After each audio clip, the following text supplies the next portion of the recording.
Planification pour les services de continuité dans des interventions en cas d'urgence dans les établissements de santé. Je vais vous présenter un des six, un des six projets de Momentum avec résilience sanitaire intégrée et nous allons continuer à parler aussi par rapport à la... Oui, n'oublie pas, Nika, qu'il y a une interprétation, donc il faut parler un peu plus calmement, s'il te plaît, Nika. Donc, merci. Donc, pour la sesssion aujourd'hui, nous allons commencer à parler avec une vue d'ensemble du HFEPRP, c'est-à-dire c'est la planification de la préparation et des réponses aux situations d'urgence pour les établissements de santé pour le Mali et le Niger. Et après, on regardera aussi les résultats au Soudan du Sud. Il y aura l'occasion pour poser des questions et des commentaires à la fin de la présentation. Merci beaucoup. Donc, je vous présente nos conférenciers aujourd'hui, nos présentateurs. J'ai Georges Manga, c'est un conseiller en résilience. Il a plus de 10 ans d'expérience bien large en thème de nutrition, WASH, protection, en Afrique subsaharienne, au Ouganda et au Soudan du Sud. Il a aussi des compétences en information du système de développement de politique, gestion des programmes et mise en œuvre dans la recherche dans tous les thèmes de nutrition, WASH et tous les systèmes de protection. Georges a travaillé aussi dans différents projets depuis 2011 et maintenant il travaille en tant que conseiller en résilience au Soudan du Sud. Isabelle Brémode, elle a une large expérience en recherche, plus de 25 ans d'expérience pour la réduction de catastrophes et la résilience. Elle est conseillère en Afrique, Asie, Amérique latine et Caraïbes. Elle a conduit et soutenu plusieurs activités de projets à partir de planification stratégique et des évaluations, mais son principal intérêt, c'est un rapport avec le développement des guides techniques pour développer des capacités. Elle est conseillère en résilience de momentum au niveau de corps. Merci d'être ici présent. Je vais donc passer la parole à Isabelle Brun. Bonjour tout le monde, bonjour Nika, bonjour à vous tous ou bon après-midi. Alors, dans les différents contextes de fragilité où nos projets sont implémentés par rapport aux différentes crises, désastres, catastrophes, épidémies, et nous avons des menaces très importantes pour tous ces centres, ces établissements de santé pour garder leur capacité opérationnelle et pouvoir donner des services de base comme la planification familiale, la santé reproductive, la santé maternelle et infantile. Et en essayant de chercher justement à faire face à tous ces problèmes de santé. Donc, dans ce contexte, après avoir commencé à développer à la fin 2021 un processus et des outils pour soutenir tous ces établissements de santé pour qu'ils soient mieux planifiés et pouvoir ainsi préparer la continuité des services au moment des crises. C'est ce que nous appelons le HFEPRP ou le plan de préparation et des réponses face aux urgences de tous ces établissements de santé, des établissements de santé. Pour les émergences publiques, on s'est aperçu qu'il y avait beaucoup de des thèmes semblables et quelques petites différences aussi. Donc, le document, vous pouvez le trouver sur le chat, vous l'avez dans votre boîte à discussion. Alors, regardons un petit peu cette diapositive. L'objectif, alors, du HFEPRP, l'objectif, c'est d'abord à court terme de pouvoir accompagner tous les centres, tous les établissements de santé pour qu'ils puissent développer des plans de réponse, de préparation et de réponse à court terme. À moyen terme, on voudrait qu'il y ait moins de réduction des interruptions des services pendant les crises et nous voulons réduire aussi ce manque de continuité. et qu'on continue à offrir ces services de base, même lors des crises. We lost your sound, Isabel. Yes, I'm back. Sorry. So we through the reduction of disruption of service. Donc, grâce à la réduction de ces interruptions des services de santé, on peut construire de la confiance entre les différents fournisseurs de services et les usagers en augmentant l'utilisation et à long terme, on essaye de réduire la mortalité et la morbidité. Merci. Donc, ce sont les principales sessions du modèle que nous avons fait pour le EPRP. Vous avez les descriptions, les principales caractéristiques, les responsabilités dans le cadre de ce plan et c'est important aussi par rapport à l'évaluation et contrôle des risques, ce qui inclut aussi une liste de tout, un listage de tous les dangers, des cartographies des risques, faire l'analyse aussi de toutes les menaces et les crises importantes, la priorisation des risques et développer des indicateurs de monitoring, de surveillance pour les risques le plus importants. Et après, vous pouvez regarder les capacités en termes des ressources, les actifs, que ce soit au niveau de l'établissement de santé, mais aussi par rapport à la zone de captation, la zone d'influence et de captation. Il y a différents tableaux pour décrire et détailler les différents plans de continuité, les plans de réponse. Et à la fin, il y a toujours une réponse par rapport au plan financier et opérationnel dans la session et aussi les mécanismes de coordination qui existent dans ce domaine.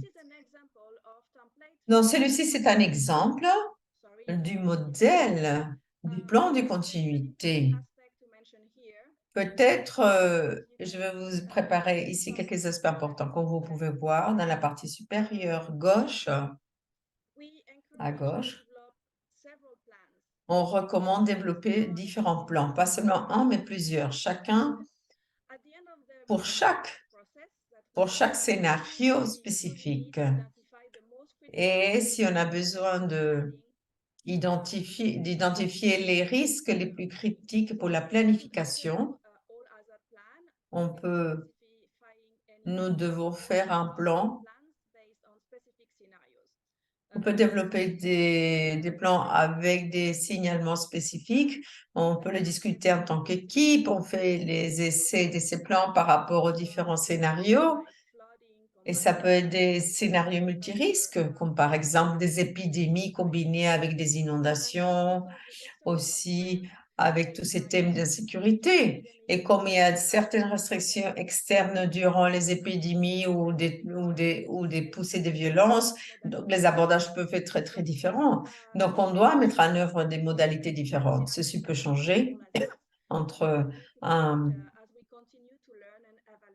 le plan peut être différent si on le traite de façon généralisée ou si on le fait plutôt viser à des scénarios spécifiques. Sur ce modèle ici, sur ce tableau du ministère de la Santé du Mali, on peut voir qu'on trouve les services les plus critiques qui doivent être en continuité. Donc, ceux-ci sont alignés dans le paquet de services de base minimum. Et ils sont centrés dans la préparation de la santé reproductive, de la planification familiale, etc. Vous avez une série sur le chat ici, vous pouvez le consulter dans la boîte à discussion. Alors, la première chose, lors de la deuxième année en 2022 du projet, on a fait une formation de formateurs avec l'aide du ministère de la Santé et d'autres acteurs clés qui étaient impliqués de fournir des services de santé et bien d'autres organisations, d'autres secteurs dans la préparation. est suivi d'un atelier de 2 jours dans les établissements de santé où on développe et on met à l'épreuve les différents plans avec des exercices, des simulations. Et en 2023, on a fait une révision et un renforcement de cette formation pour renforcer tous les thèmes et après on a continué à échelonner le processus. Bien sûr, ça n'a pas eu lieu exactement comme on l'avait planifié, mais on n'était pas si loin que ça. Alors, regardons ce qui s'est passé au Niger. Voilà. Donc, au Niger, nous avons eu une première formation de formateurs en 22 avec 23 participants. On a développé en 2023. Après avoir fait une évaluation, on a décidé de proposer un nouveau format. On a fusionné le EPRP, un processus de planification formelle et de routine dans les centres de santé qu'on appelle les multiplans et doivent faire tous les ans les centres de santé. On l'a rajouté au modèle du microplan, des évaluations de risques et intervention de réponse. Nous avons eu aussi une autre formation des formateurs au mois de mars. Et en avril, les centres se sont organisés. Ils ont développé l'élaboration des 46 plans avec plus de 250 personnes impliquées. Quelques-uns des principaux leçons et succès, c'était l'intégration du plan de routine. C'est l'intégration du plan de base qui est clé pour la durabilité du futur de ce processus. Un des problèmes, ça a été la sous-estimation des temps, de la formation des formateurs et des ateliers. Alors, au Mali, nous avons un conseiller en résilience qui a assisté à la formation des formateurs en 2022 au Niger. Donc, quand il est retourné au Niger et quand il est... Après, il a reproduit dans différentes régions avec des résultats très satisfaisants. En 2023, on a organisé une formation des formateurs avec le ministère de la Santé et d'autres parties prenantes. On a adapté ce processus et ce modèle de EPRP et depuis, on a développé beaucoup plus ces plans grâce aux facilitateurs. Entre les principaux succès, défis et leçons apprises,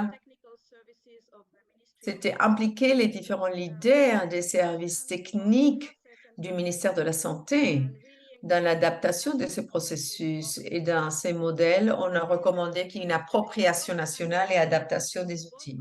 Et on a aussi sous-estimé le temps nécessaire pour ces ateliers et pour la formation des formateurs, ainsi que les ateliers. La diapo suivante, s'il vous plaît. Ici, nous avons une des histoires à succès du Mali, où le directeur technique d'un centre d'établissement de santé nous dit qu'au niveau des préparations, ou quand il y a des cas des inondations, par exemple, qu'ils ont eu l'année dernière, cette année au début 23, ils n'étaient pas préparés pour cet établissement n'était pas préparé pour ces désastres. Et quand l'inondation est arrivée, il y a eu des grands traumatismes dus à la forte charge de travail et ceci a impacté les familles des victimes qui se plaignaient à cause des services.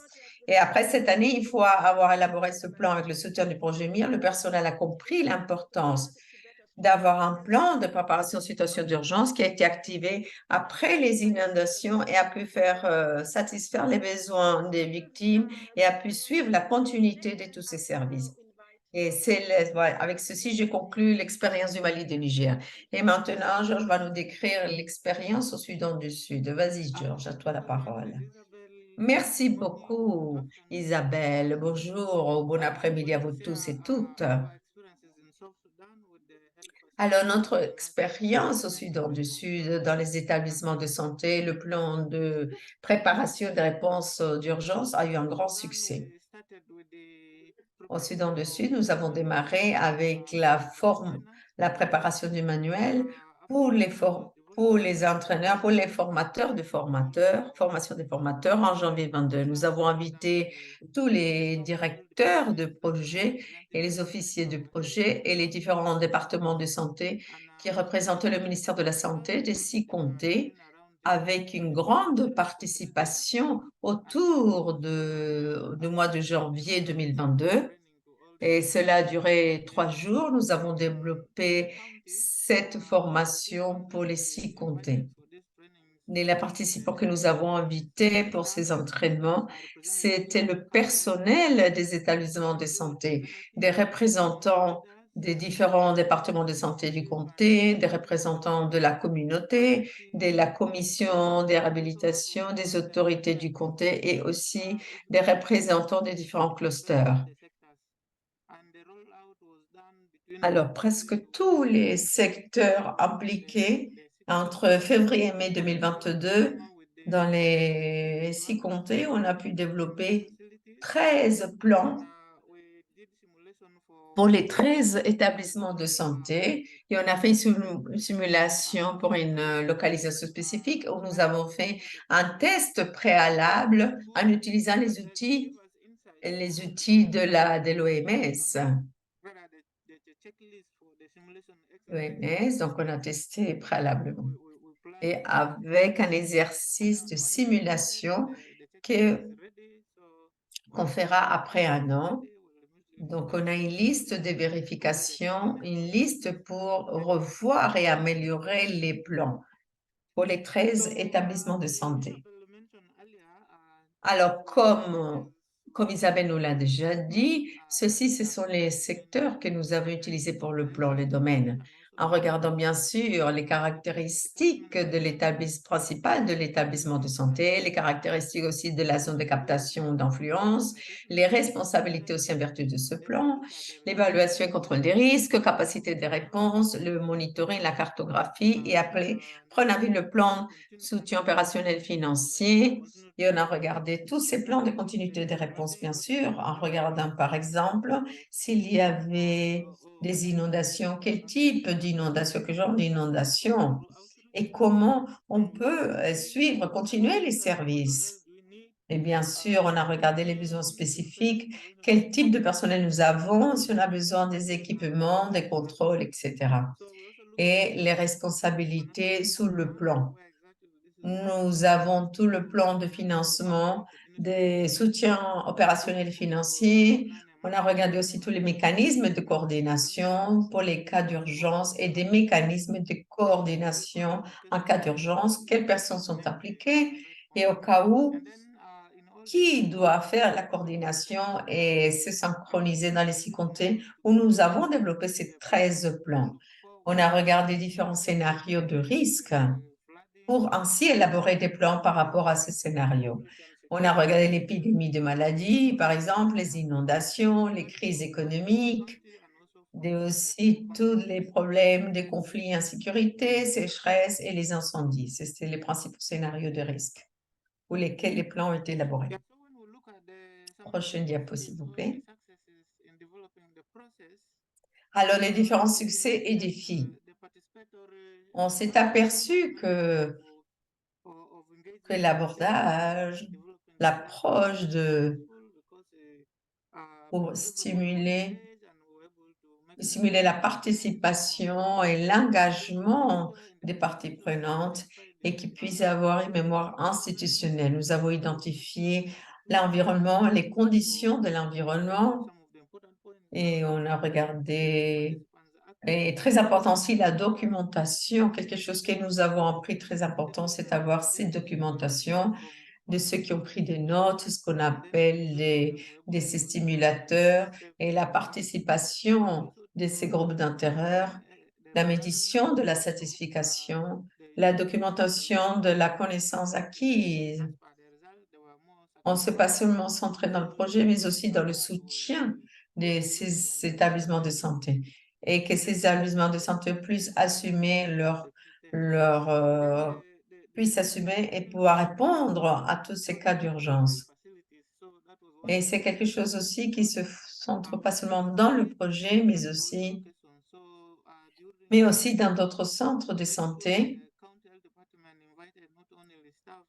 tous les établissements de santé du comté pour qu'on puisse regarder, pour que cet apprentissage puisse être utilisé, pouvoir le transférer, l'utiliser dans tous les différents domaines et dans les zones de captation.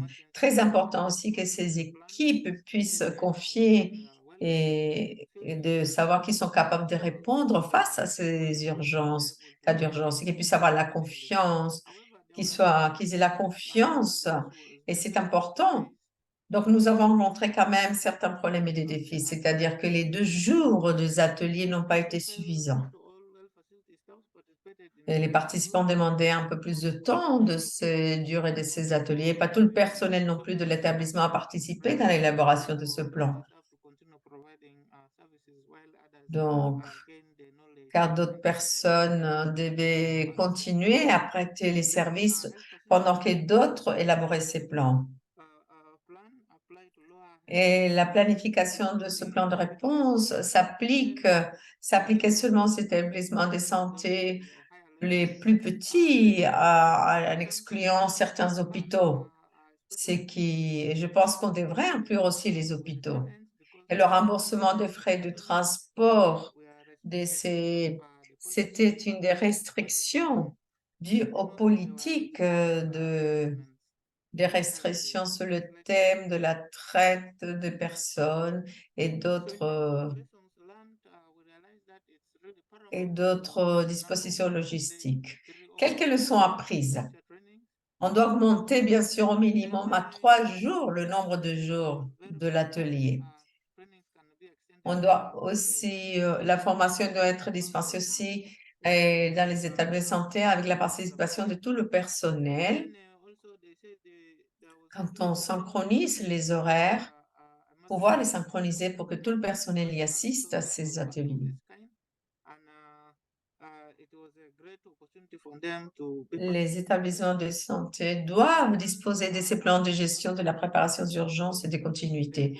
On doit avoir une approche multisectorielle pour renforcer la préparation.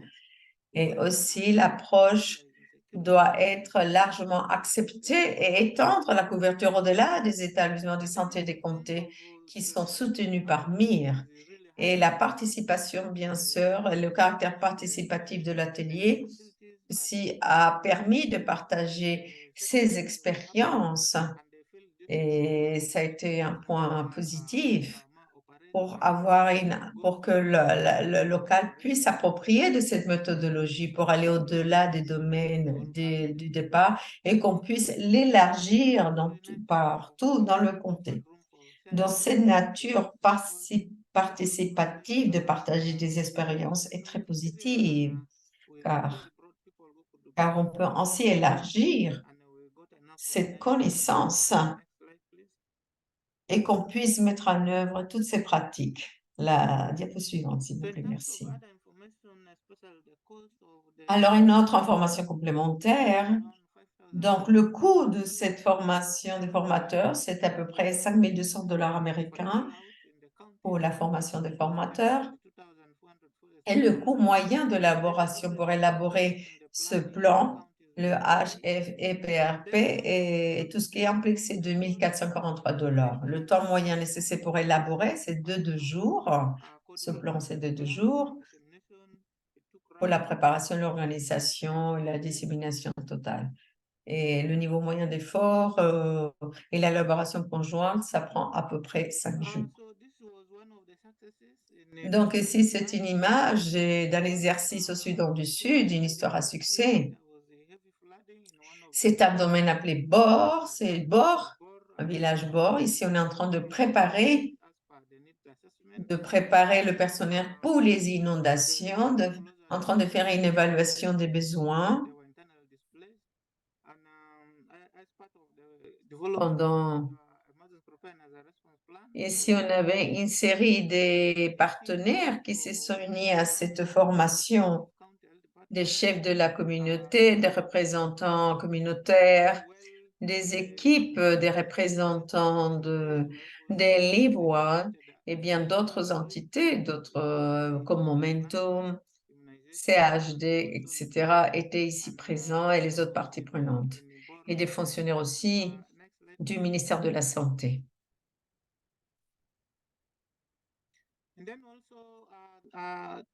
Ici aussi, il y a eu un grand succès, un succès important dans le cas d'une épidémie de l'Ebola au Ouganda. On a soutenu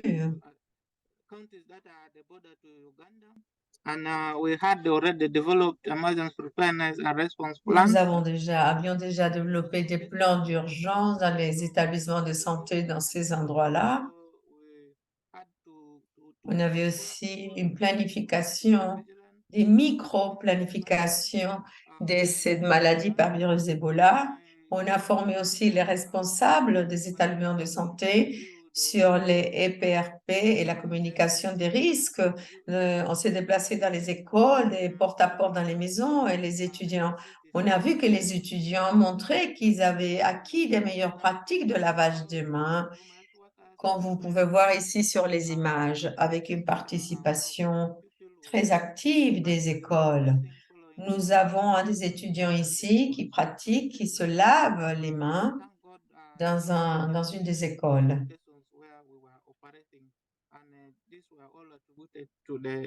C'est là où nous étions en train d'opérer grâce au développement de tous ces plans dans ces endroits-là. Diapo suivante, merci.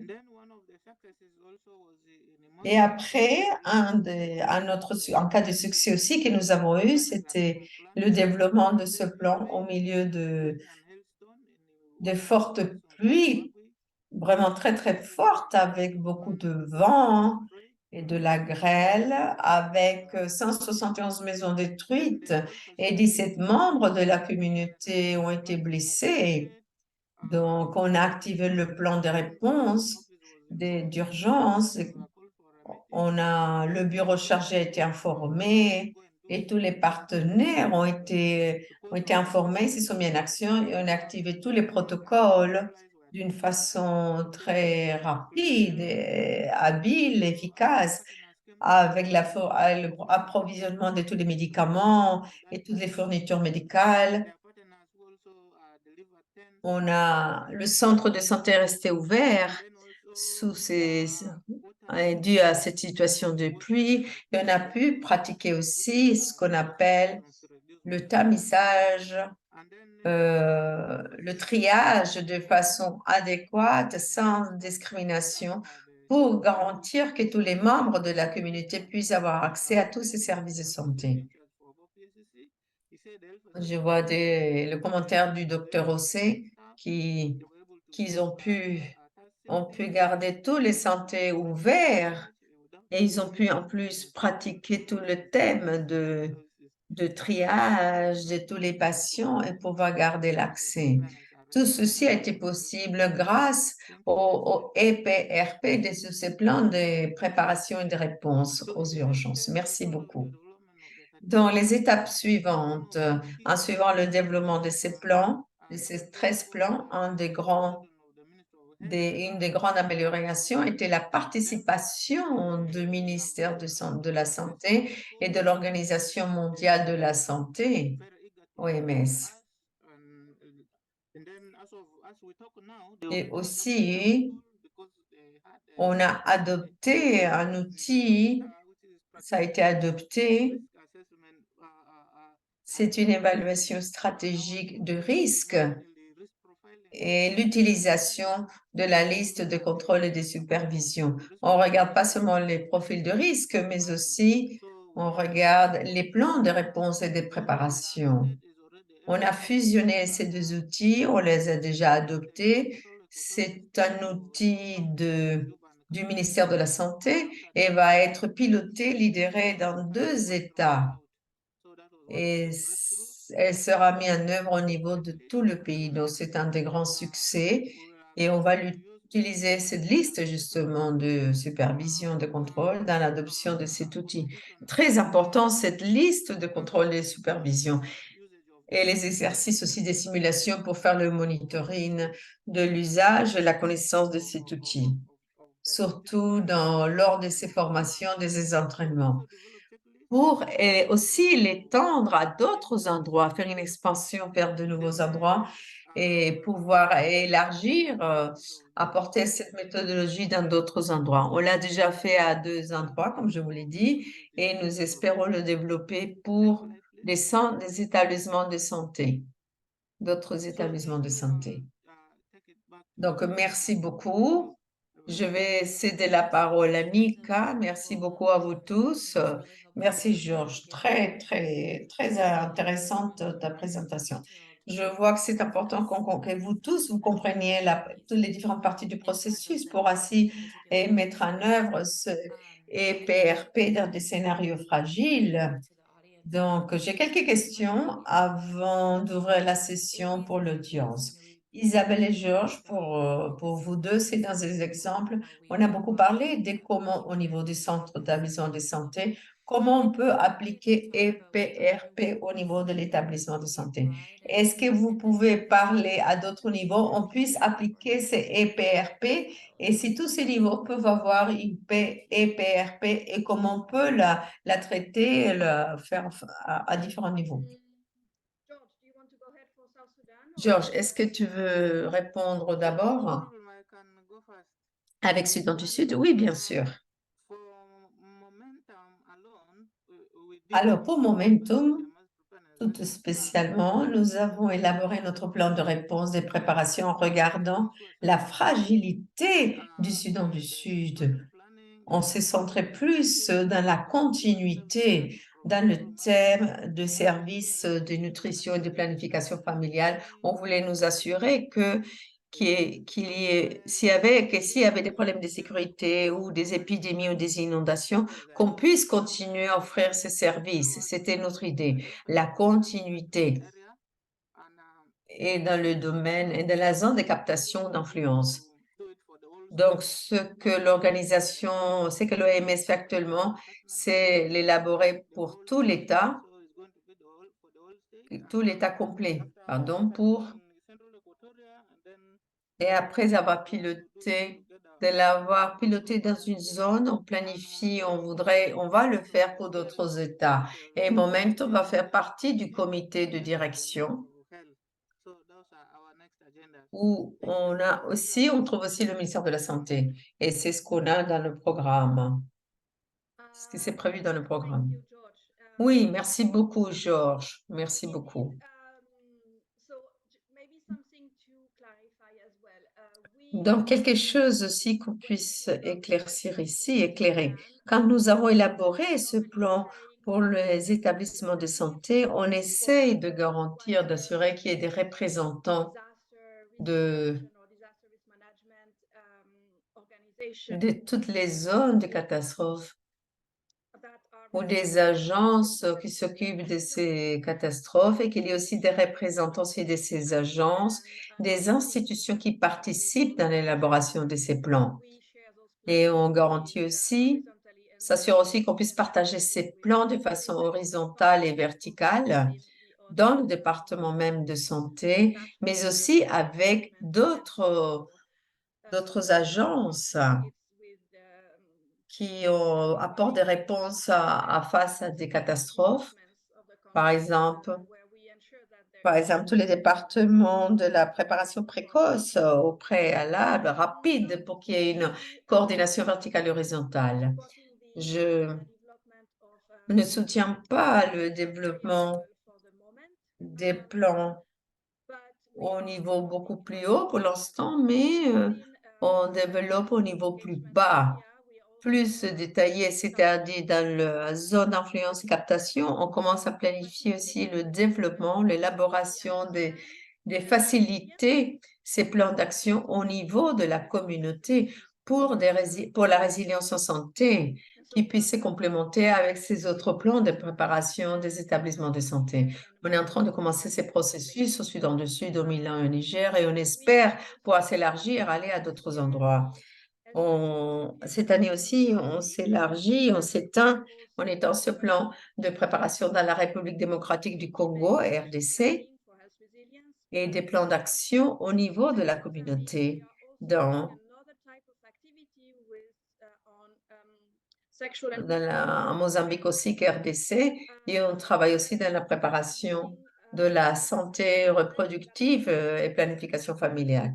C'est un autre niveau complémentaire de la zone de santé.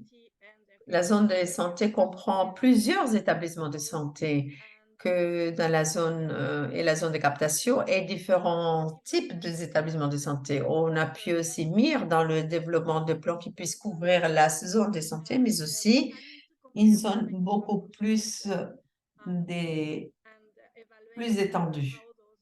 Et on est en train d'évaluer aussi comment ces approches, ces abordages au niveau du centre de santé, au niveau de la communauté, en combinant ces plans pour qu'ils soient beaucoup plus efficaces. Et on va voir dans le futur, comment va le projet. On essaie toujours d'avoir une approche avec différentes parties prenantes, avec du multipartite pour des différents acteurs pour cette réponse.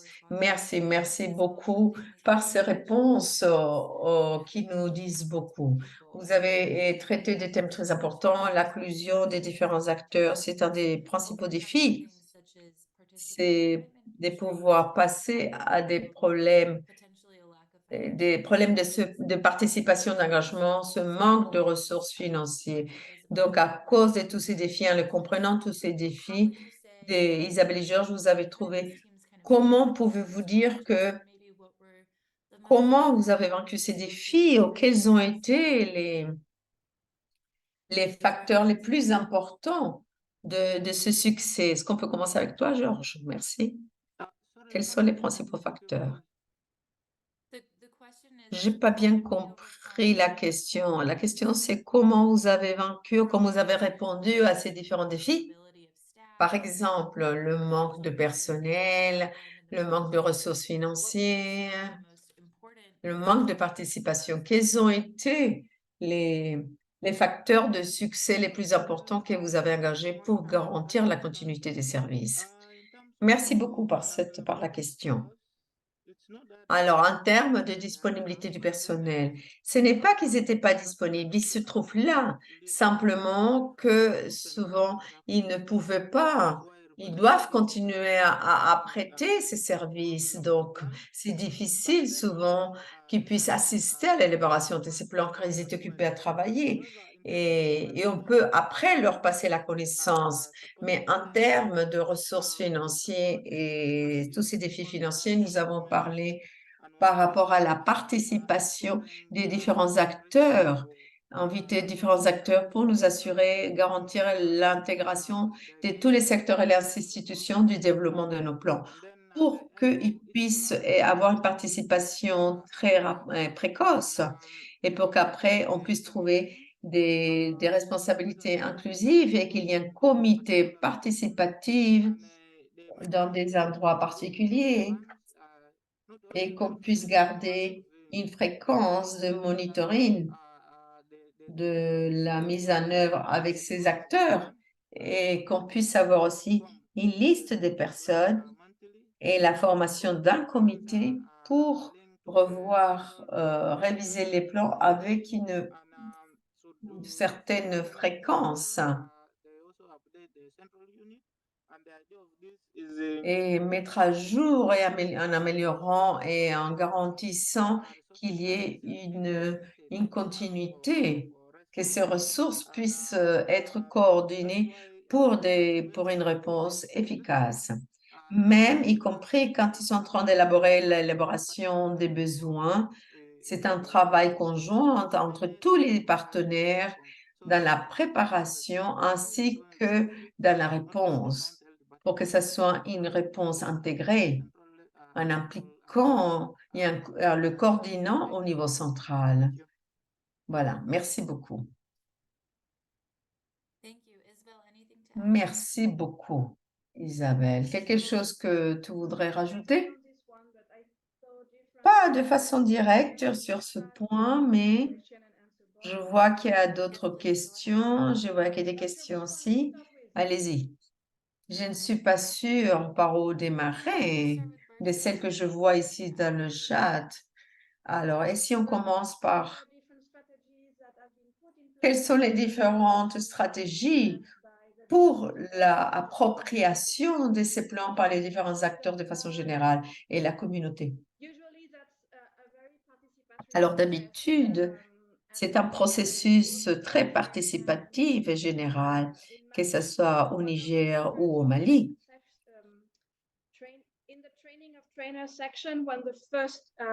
Dans la session de formation des formateurs, le TOT, F2T, c'est une section qui parle justement, qui parle de la participation de tous ces groupes d'intérêt et d'analyse et tous ces groupes d'intérêt pour ainsi promouvoir une approche multi-acteurs, des différents acteurs.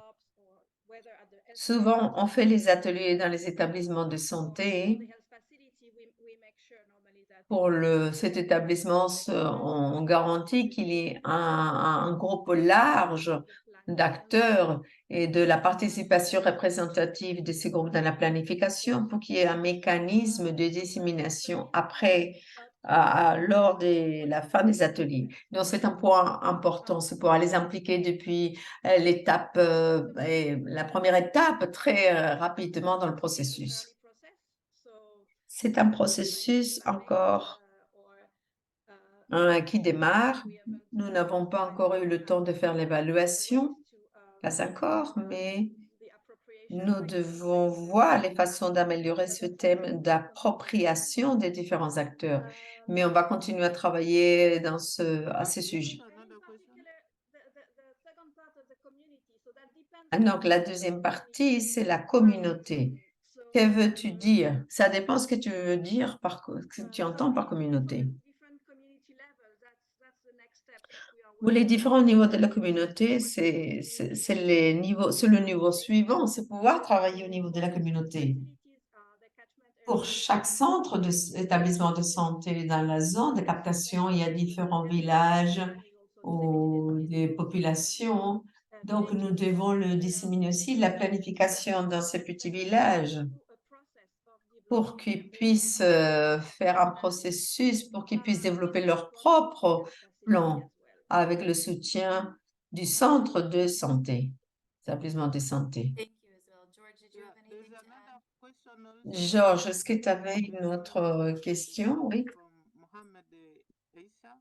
une question de Mohamed Asking, you have risk qui of parle security si nous avons, par exemple, des risques de sécurité, de l'insécurité and what have you done to mitigate or adopt?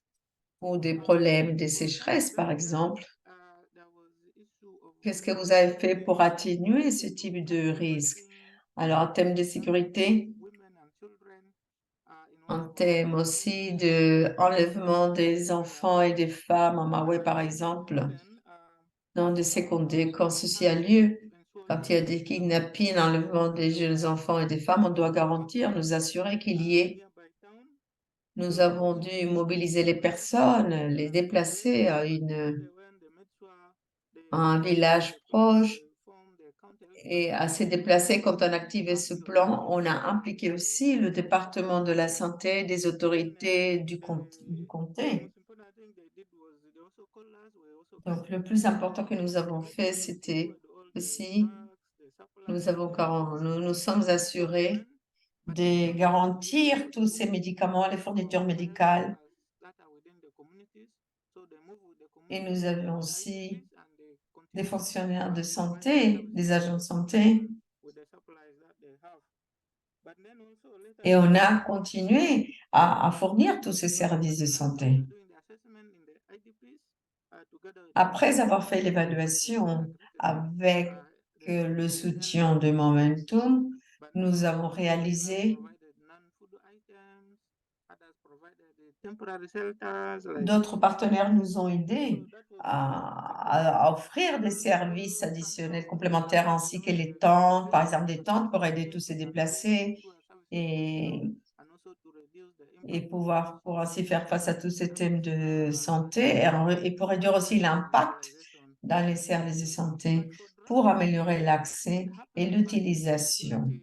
Et en termes, au moment des sécheresses, par exemple, les services ont continué lors des moments de sécheresse. Le service de santé n'a pas été interrompu.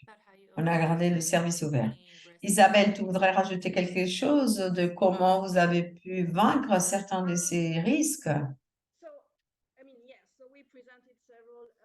Oui, nous avons présenté, nous avons eu plusieurs histoires à succès avec des différentes expériences dans le traitement de tous ces risques et les dangers où nous avons activé les plans, la gestion des risques. La deuxième partie de la question sur l'atténuation ou l'adaptation, je ne suis pas sûre que le mot exact c'est adapter ou plutôt adopter. Adopter ces protocoles d'atténuation. Ceci va au-delà de la préparation. Dans ce plan, on s'est d'abord centré dans la préparation et dans des actions spécifiques avant, de façon préalable, anticipée. Par exemple, au Mali, on s'est connecté au niveau de la communauté. On a connecté, on s'est connecté, on a connecté l'accès, de pouvoir les aider, qu'ils puissent avoir l'accès à des fonds au moment des urgences, qu'ils puissent avoir le soutien des associations, des crédits, des emprunts, pour qu'ils puissent avoir un fonds d'urgence et de l'argent en cas d'urgence, pour qu'ils soient prêts pour les moments d'urgence. Ça, c'est plus pour la préparation. Et on a organisé de façon préalable aussi le transport, toute la logistique en cas d'urgence. Mais ceci n'est pas une atténuation-adaptation dans le sens où de la façon, c'est plus une réduction à long terme. On peut,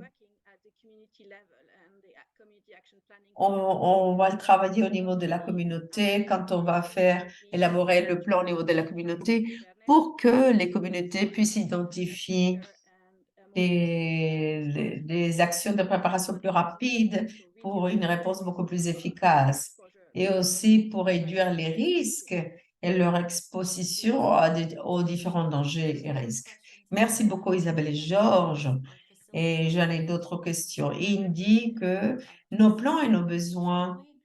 Une autre question, est-ce que ces plans doivent se faire de façon centralisée avec une agence des catastrophes ou ils sont plutôt isolés, ils sont plus isolés spécifiques pour l'établissement de santé? Celle-ci, on l'a répondu au début. Est-ce que tu peux nous faire un petit résumé récapitulatif? Repeating our answers. The quick answer was yes. We tried to, as much as possible. We tried Oui, to have on a essayé de centraliser, d'avoir un abordage vertical, une coordination verticale et horizontale. Verticale, c'est dans l'établissement de santé et bien sûr avec d'autres secteurs, des agences de préparation et de réponse. Une autre question, c'est quelle est la façon la plus efficace pour documenter le processus dans un centre de santé qui puisse permettre de souligner comment on a mis en œuvre ces plans qui ont... Est-ce que vous avez des documents de cas d'études beaucoup plus détaillés qu'on puisse regarder?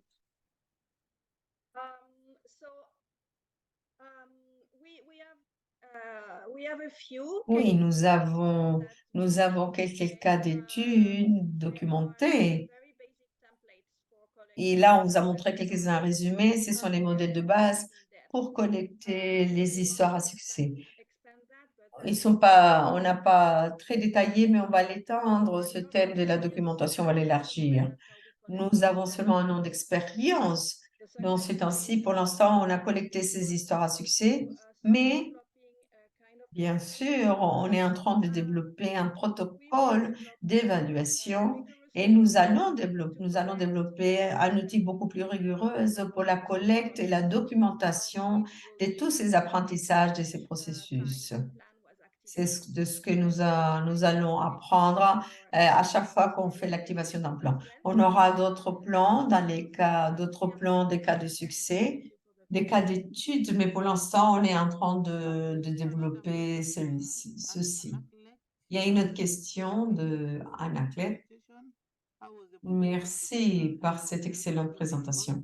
Alors, ma question, c'est comment on a impliqué une population de la zone de captation et comment vous avez impliqué la population dans cette zone de captation de l'établissement de santé. Je ne sais pas si c'est pendant la préparation, dans le développement du plan, la communauté, si on implique la communauté, surtout les chefs et les leaders religieux, les professeurs, les personnes âgées, par exemple, les personnes qui connaissent le contexte beaucoup mieux, et pour garantir qu'on puisse développer les plans avec les vrais besoins de la communauté.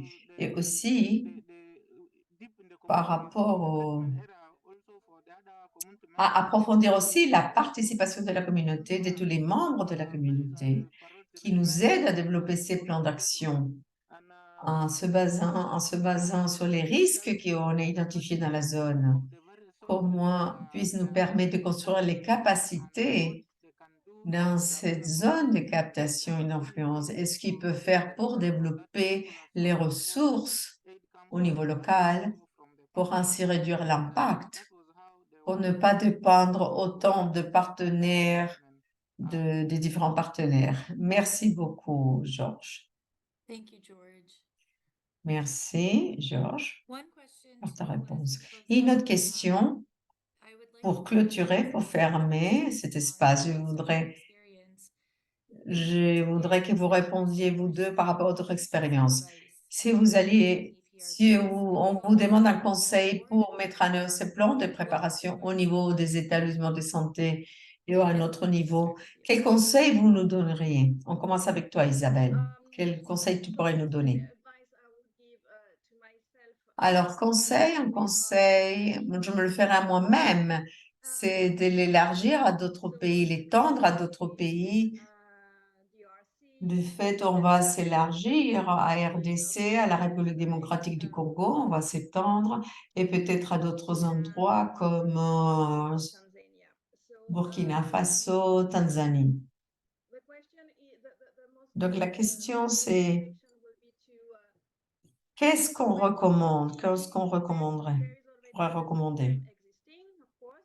Voir s'il existe déjà un système qui existe déjà, car dans la plupart des endroits où nous allons, il n'existe pas, mais dans les établissements de santé, ils ont un certain niveau de planification quotidienne, plus ou moins développé. Et essayer justement d'utiliser cet outil et démarrer avec cette planification déjà existante et construire à partir de là, pour construire le EPRP. Ça serait ma première recommandation, mon premier conseil. Utiliser un outil déjà existant ou un processus déjà existant.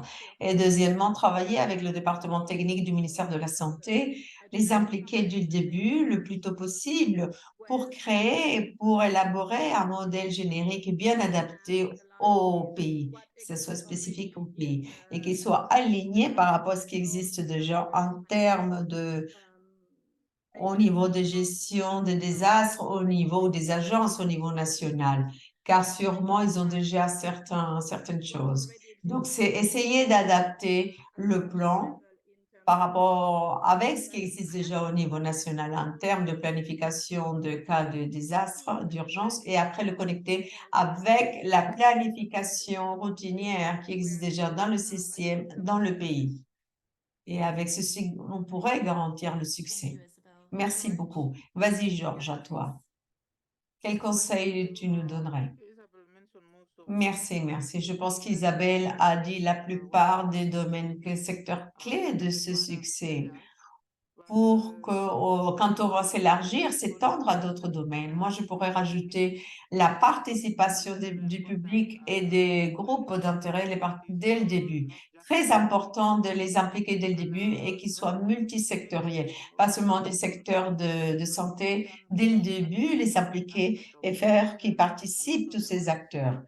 ça a le sens, ça va apporter le sens d'appropriation et d'acceptation et de durabilité et de continuité quand on va à Momentum. Merci beaucoup à vous deux.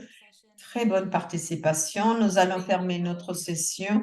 On remercie toutes les personnes ici présentes, toute l'audience. Merci de vos questions. Merci à nos panélistes, à nos conférenciers par les présentations et les réponses. Ceci nous montre comment cette infrastructure de préparation et de planification, c'est une composante critique, pas seulement pour assurer la continuité du service, mais aussi pour construire la résilience en santé. C'est une partie intégrée du projet Momentum. On espère alors que vous ayez eu des apprentissages de comment on peut le rendre opérationnel et comment on met en action tous ces différents plans dans un environnement fragile et comment on peut les utiliser pour améliorer à moyen, à court, moyen et long terme les résultats. Avec ceci, on vous remercie vous tous d'avoir assisté. Les enregistrements, vous allez retrouver dans toutes les langues. Elles seront disponibles sur la page du Momentum. On espère vous voir très bientôt. Merci beaucoup d'être ici avec nous. Je vous souhaite une excellente journée ou après-midi à vous tous ou bonne soirée. Merci beaucoup. Merci à vous tous de votre précieux temps. Merci de votre assistance. Au revoir.